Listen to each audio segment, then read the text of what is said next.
حدیث مبارک کې ډېر فضیلتونه د دې آیتونو راغلي دي.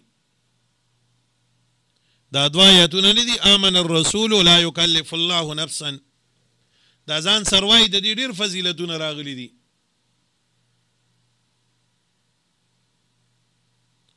یو حدیث کې راځي من قرأهما فی لیلة کفتاه، چا چې د شپې دا دواړه آیتونه وویل دا به ول الله کافي وګرځوي. یو روایت کې داسې هم راغلي دي چا چې ماوستنو د کېدل او دا دوه آیتونه وویل دله به الله د تهجد اجر ورکوي، د تهجد د مونځ اجر بوله ورکوي، حفاظت بوله کوي. د عبدالله ابن عباس رضی الله تعالی عنہ نه روایت دی نبی علیہ السلام فرمایل چې چا دا دوه آیتونه وویل دا الله د جنت د خزانو نه نازل کړي دي، او څوک چې دا د ماوستن د مونځ نه بعد لولي الله به له د ټولې شپې د عبادت ثواب ورکوي.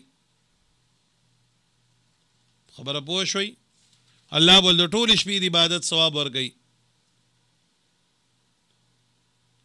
یا نبی علیہ السلام فرمایي وی سوره بقره خو الله په داسې آیاتونو باندې ختمه کړه چې هغه الله تعالی ما ته په یو خاص توګه باندې د خپلې خزانې نه راکړي دي، چې الله د عرش لاندې کومه خزانه ده د هغې نه یې ما ته راکړي دي. او بیا نبی علیہ السلام وفرمایل دا آیاتونه تاسو زده هم کوئ وایي. نو حاصل دا شو، حاصل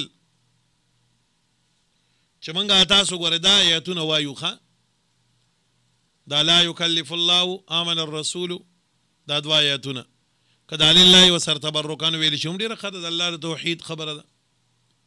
تاسو ګورئ شیخ الحدیث رحمت الله علیه چې کوم منزل لیکلی دی هغه پکې هم دا راوړی دی، دا زمونږ دا کوم کارډ چې رشین د دعاګانو په هغې کې هم دا راوړی دی.